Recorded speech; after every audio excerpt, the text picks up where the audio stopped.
नमस्कार बच्चों। हमारे जो चैप्टर चल रहा है पिछला वो पूरा हो गया है।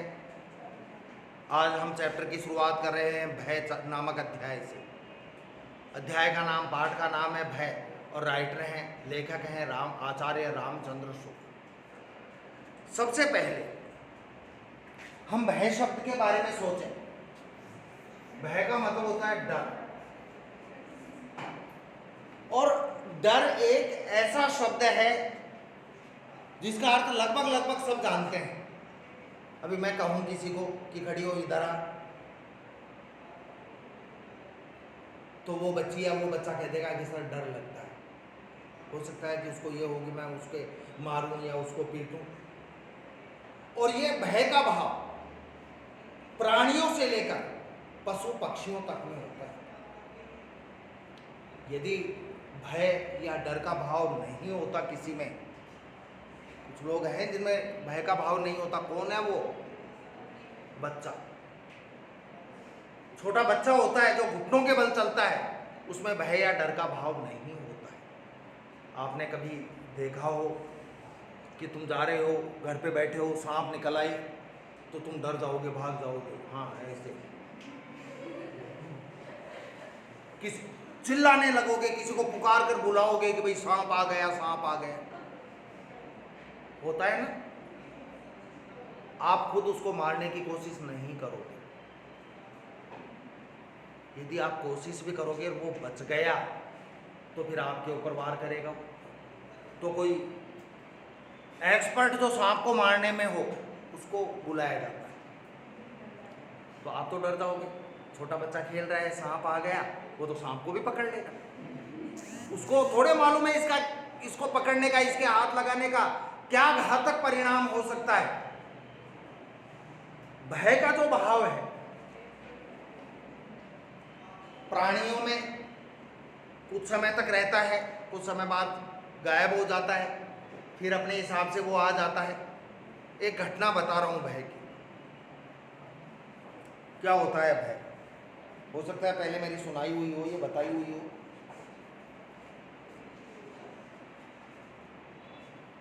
दो मित्र थे, वो दोनों कमाने के लिए अपने गांव से बाहर जा रहे थे। बताई हुई है क्या? नहीं ध्यान आ रही? चलो थोड़ी सुनो, हो सकता है याद आ जाए। वो कमाने के लिए बाहर जा रहे थे। आजकल तो अपन तो बोलते हैं विदेश, और विदेश का अर्थ अपन काहे से निकालते हैं? फॉरेन से। भाई जो देश के बाहर, इंडिया के बाहर जाए वो विदेश होता है। पहले शब्द विदेश नहीं बोलते थे पहले लोग, पहले वो क्या बोलते थे? परदेश। पर यानी दूसरा, देश यानी देश। तो साहब परदेश में कमाने जाते थे, लेकिन वो परदेश इसी को बोलते थे। कोई जयपुर का रहने वाला आदमी अजमेर चला जाए, अलवर चला जाए, लोग पूछते कहाँ गए? कि साहब परदेश गए हैं। वो खुद के स्थान को छोड़कर दूसरे स्थान पर जाए। तो वो दोनों मित्र गए साहब कमाने के लिए परदेश। साथ में रोटी बांध ले गए। आजकल की तरह टिफिन तो थे नहीं। पहले लोग काहे में रोटी बांध कर ले जाते थे? कपड़े में रोटी बांध ले गए। 5-7-10 किलोमीटर गए होंगे पैदल। आवागमन के साधन भी इतने नहीं थे।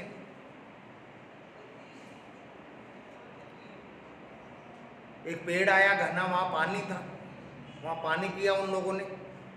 थोड़ी देर बैठे, उन्होंने सोचा कि अब खाना भी खा लेते हैं, रोटी भी खा लेते हैं। रोटी खाने लग गए दोनों। रोटी खाने के बाद लेट गए दोनों। तो एक दोस्त को नींद आ गई दोनों में से, और दूसरा जग रहा था। तो जो जग रहा था, जो नहीं लेटा था, नहीं सोया था, उसने देखा कि जो लेटा हुआ है उसको सांप ने डस लिया। किसने देखी ये बात? जो बैठा था। क्या देखा? कि जो लेटा हुआ है उसको सांप ने डस लिया।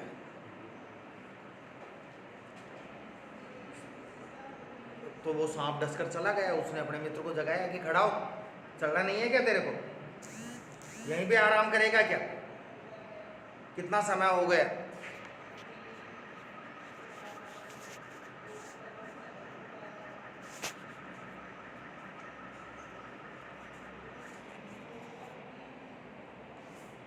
वो मित्र उठा और रवाना हो गए दोनों। जहाँ उनको जाना था अपने गंतव्य तक पहुँचे। साल 6 महीने जितना कमाना था उतना कमाए, फिर दोनों कमाकर साथ लौट रहे थे।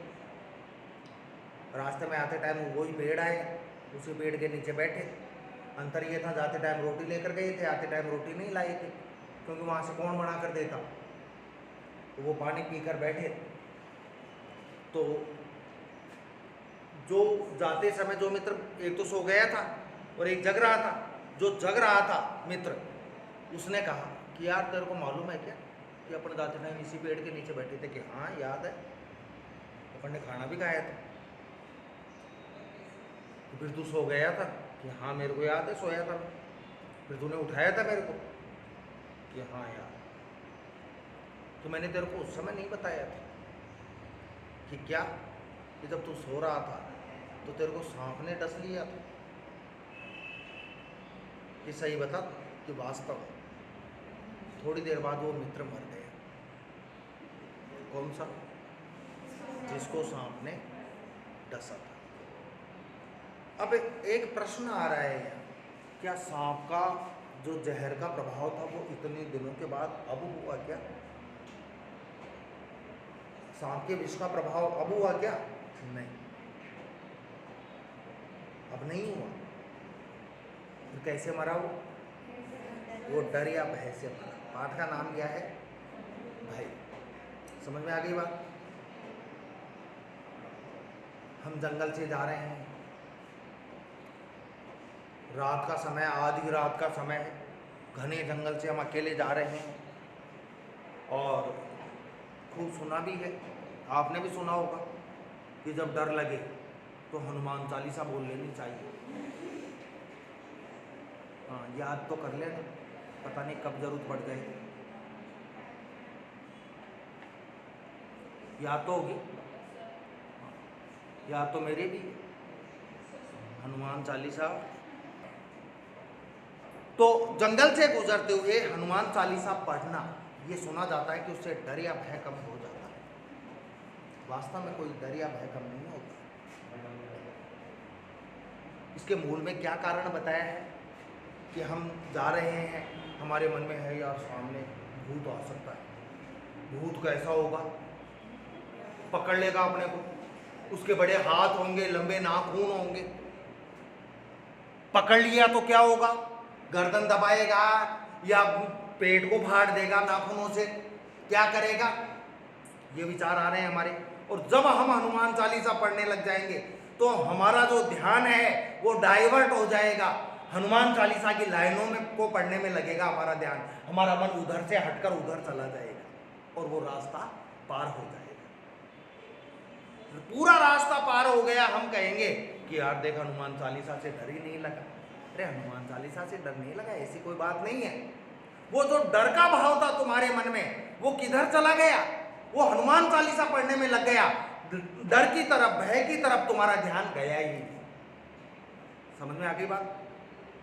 देखो पाठ,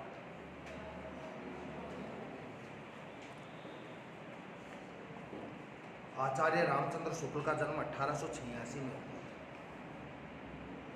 आचार्य शुक्ल हिंदी साहित्य के सर्वोत्कृष्ट गद्यकार हैं। इनका जन्म 1886 में झांसी में नहीं हुआ था, बिहार में हुआ था।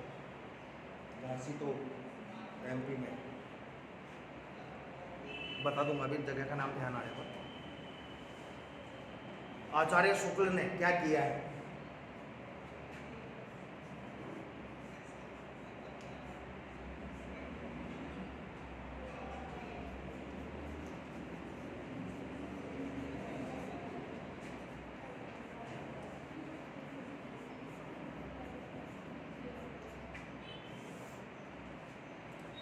इनके द्वारा लिखा हुआ हिंदी साहित्य का इतिहास सबसे मान्य है।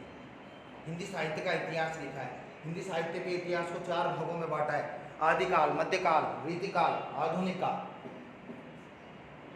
और सबसे ज्यादा जो मान्य है, मान्यता प्राप्त है, लोकप्रिय है, वो आचार्य शुक्ल का, आचार्य रामचंद्र शुक्ल का ही हिंदी साहित्य का इतिहास है। मतलब पद्य नहीं लिखा इन्होंने, कविताएं नहीं लिखी, गद्य के प्रवर्तक रहे हैं।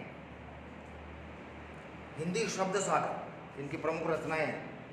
हिंदी शब्द सागर, भ्रमर गीत सागर, जो भ्रमर गीत लिखा था ना सूरदास ने, उसका सार लिखा है इन्होंने गद्य में, न कि पद्य में। जायसी ग्रंथावली, एक सूफी कवि हुए हैं, मुसलमान कवि थे, मलिक मोहम्मद जायसी, सुना है क्या नाम? नहीं सुना। एक फिल्म आई थी पद्मावत, आई थी, देखी थी? किस किस ने देखी थी? हाथ ऊपर करना, जल्दी करो। क्या करती है ये 4-5 महीने क्या किया तुम? देख ले। ये पद्मावत फिल्म जो बनी है, संजय लीला भंसाली के द्वारा बनाई हुई फिल्म है। इसके डायरेक्टर कौन थे? संजय लीला भंसाली। तो संजय लीला भंसाली ने तो बनाई है 2 साल पहले, जबकि इस फिल्म का नाम बदला था जब विवाद चला था, राजपूतों ने विवाद किया था। वैसे पद्मावत था इसका नाम। पद्मावत जब तो रिलीज नहीं होने दिया और पद्मावत से पद्मावती कर दिया, तब रिलीज हो गए। पद्मावती से पद्मावत कर दिया, तब रिलीज हो गई। तो ये शराब वाले भी कहते हैं कि शराब की बोतल का नाम बदल दो, अमृत कर दो और पूरी रात 24 घंटे खोलने दो। ऐसे नाम बदलने से कोई फर्क थोड़े पड़ता है, चीज तो वही है।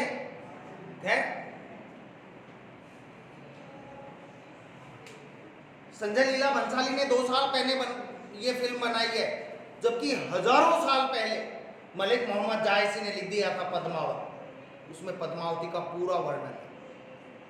तो पद्मावत का अनुवाद किया है इन्होंने, जायसी ग्रंथावली लिखी है, जायसी के बारे में लिखा है, पद्मावत के बारे में लिखा है, तुलसी साहित्य लिखा है।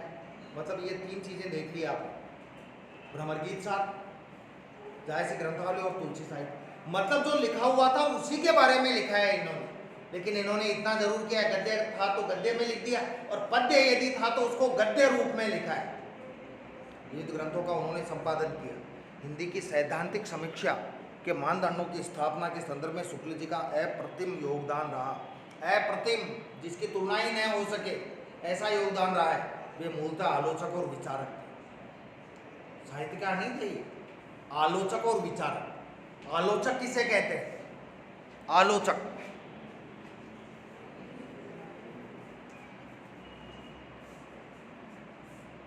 हम आलोचक से मतलब यही समझते हैं, आलोचना करने वाला। ये लड़की बेकार है, ये लड़की बेकार है, ये सबसे बेकार है, ऐसी बात करके ये आलोचना हो गई 3 बच्चियों। तो इन 3 बच्चियों की मैं यदि बुराई करूं, कमियां निकालूं, तो तुम मेरे को आलोचक कह सकते हो। तुम भी तीनों कह सकती हो कि सर तो आलोचक है, सर तो हमारी आलोचना करते रहते हैं, बुराई करते रहते हैं, हमारी कमियां निकालते हैं। जबकि आलोचक शब्द का वास्तविक अर्थ क्या होता है कि इन 3 बच्चियों की मैं कमियां भी बताऊं तो अच्छाई भी बताऊं। अच्छाई और कमियों का समान रूप से विवरण देना वो आलोचक होता है। केवल कमियां ही बताना वो भी आलोचक नहीं है, केवल अच्छाई ही बताना वो भी आलोचक नहीं है। आलोचक किसे कहते हैं? किसी चीज के बारे में कमियां भी निकालना और उसकी अच्छाई भी बताना। बेटा मुंगेरी समझ में आ रहा है ना?